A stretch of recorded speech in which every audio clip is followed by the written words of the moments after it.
Tani, avokat, tani të dhënat janë që autori Elvis Shkëmbi, në moshën 30 vjeç, është arrestuar dhe arma e cilit është e sekuestruar.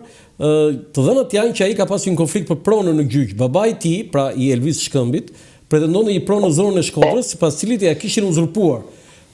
Konflikti për pronën është zvarritur me gjyqe pafund prej disa vitesh. Madje Gjon Shkambi e kishte denoncuar historinë në një emision investigativ. Më fal, nuk është faji i gjyqtarit. Jo, ja, të kërkoj ndjes. Ja çfarë ka thënë ai në këtë emision. Jam këtu për të përgjigjëstruar një lajm që doli kundër meje. Unë kam një banesë, një pronë që e kam regjistruar me dokumente të rregullta.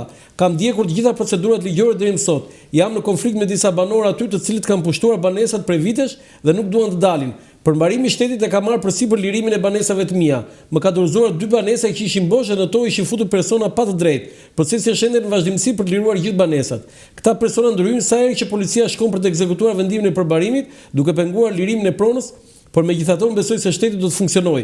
Kam besim të drejtësia do të veprojë, kam shpresë te Zoti ministër që do ndryhej dhe do të bëjë diçka të mirë. U bë thirrje edhe mediave që të mos japin lajme pa ditur të vërtetën. Unë jam i nervozuar, ta them të drejtën, sepse kam parë shpifje e pavarësisë në disa lajme. Dhe nëse vazhdon kjo, do të kërkoj mediave dëmshpërblim moral për këto lajme të pavërteta. Unë kam akt trashëgimia, akt dhurimi, akt pronësie të gjitha dokumentet e rregullta.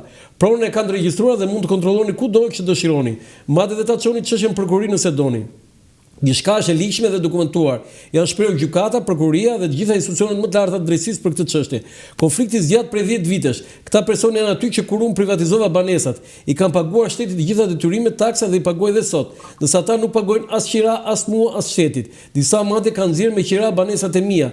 Prona është dhurat nga babai im me trashëgimi. E kam në akt trashëgimie me testament dhe me gjitha dokumentet e rregullta. Të gjitha janë në dispozicion dhe mund të verifikoni kudo. Këta ndryhin te policia sepse kanë të afërt në polici që të mos lejojnë përmbaruesit të bëjnë punën. Madje mi kanë korruptuar edhe disa përmbarues të mi. Tani besoj se përmbarimi shtetëror do të funksionojë më mirë dhe më rregullisht. Unë nuk kam ndryrë vetë të ndërtesa siç e pat dhe përmbarimi i shtetit më ka dorëzuar banesën për Sezobalin zyrtar. Kam qenë prezant dhe është njoftuar policia. Janë dorëzuar 2 banesa sipas vendimit të përmbarimit, jo nga unë personalisht. Data e fundit ka qenë e ndryrës së përmbarimit me 29 qershor të këtij viti 2023. Herën e parë në 20 qershor dhe në dytë 29 qershor. Strukturat e policisë së Shkodrës janë të lidhura dhe të korruptuara sepse këta banor kanë të afërm që punojnë aty.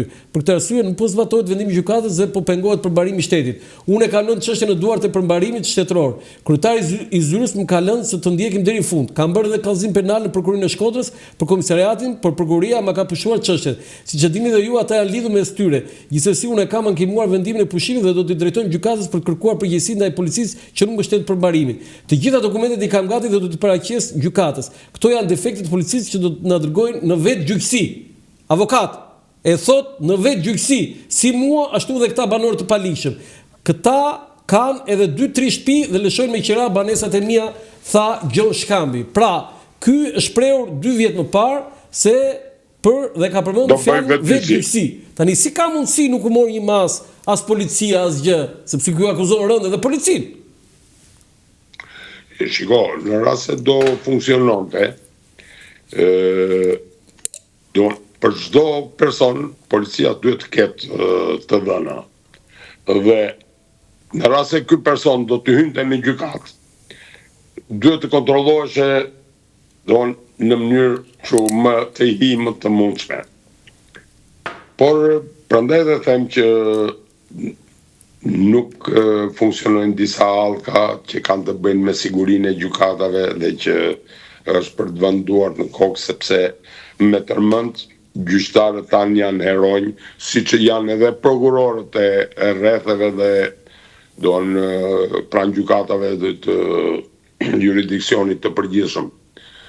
Pra, këtu në Shqipëri ndodhi kjo ngjarje dhe tani duam do merren masa, por duhet ishin marrë përpara, sepse jemi mësuar që të na ndodhi diçka dhe pastaj të marrim masa.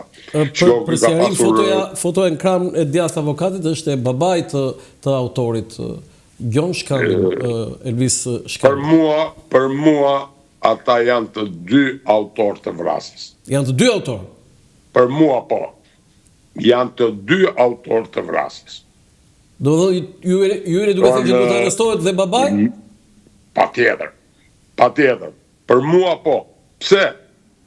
Doon të vete unë me fëmijën tim në gjykat dhe s'di ka mu se fëmija im ka marrë pistoletën me vete.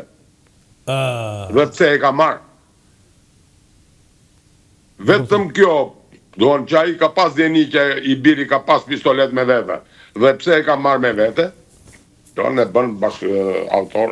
Avokat, kishe diçka Andi nga studio, në fakt është një lloj edhe thirrje, Andi mund ta thuash vetë sepse ne komunikojmë këtu për vijimësinë e proceseve.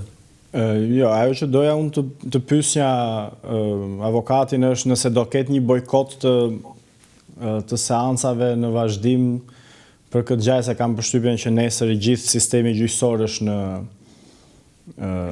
në homazh. Në zi. Jo, në zi, tamam në zi. Shiko, unë s'mund të them që do ketë bojkot të paktën nga ana e avokatisë, sepse ne kemi një këshill të përgjithshëm, i cili do të mblidhet me njëherë. Kur do mblidhet avokat? Nuk e di, sepse nuk jam unë që thras këshillin e përgjithshëm, unë jam kryetari i komitetit disiplinor të avokatisë. Dhomës së kombëtare të avokatisë. Pra, po jo, duke thënë që do mblidhet këshilli. Dhomës të avokatisë të shtetit, domethënë sepse nuk ka më dhomë kombëtare. Po, të avokatisë së shtetit, se ne ishte mësuar ai zhargoni vjetër. Po. Dhe janë struktura që vendosin thirrje, me siguri që do të ne bëm bojkot kur plagosën një avokat, jo më për një vrasje. Ju vetë jeni që të bojkotohet? Shiko, unë, mendimi im personal është të bojkotohen për të mirën e gjyqësorit, që shteti të marri masa që të sigurojë gjyqtarët. Dhe duke siguruar gjyqtarët në sallat e gjyqit, siguron dhe avokatët. Sepse mund të ishte qelluar një avokat brenda në sallën e gjyqit. Avokati i palës kundërshtar. Po. Kështu që për këtë, ne do të solidarizohemi, besoj, me gjyqësorin dhe do të dalim në një konkluzion të përbashkët. Dhoma kombëtare avokatisë. Vetë gjykata nuk mund të marrë ashtu për bojkot. Zoti Doja, dhoma e avokatisë së Shqipërisë, jo dhoma kombëtare, se është hequr ajo. Ka reaguar për ngjarjen e rëndë që ka tronditur gjithë opinionin publik. Kryetari i dhomës avokatisë, zoti Max Axhia, kërkon nga institucionet e larta të drejtësisë dhe nga Këshilli i Lartë i Gjyqësorit, Inspektorati i Lartë i Drejtësisë, Ministria e Drejtësisë të analizojë situatën dhe të marrin masa për sigurimin e jetës së gjyqtarëve, prokurorëve dhe avokatëve. Pra, edhe gjyqtarë dhe të prokurorëve dhe avokatëve. Pikërisht, sepse shiko, edhe avokatët, edhe prokurorët, edhe janë me ligj, doon vrasja e një prokurori, një gjyqtari, një avokati është vrasja e cilësuar edhe në kodin penal, dhe është një lloj, si të vrasësh një avokat, si të vrasësh një gjyqtar. E kuptoj. Zoti Doja, doja për ta mbyllur dhe një lloj thirrje instancave të shtetit, po veçanërisht policisë, ajo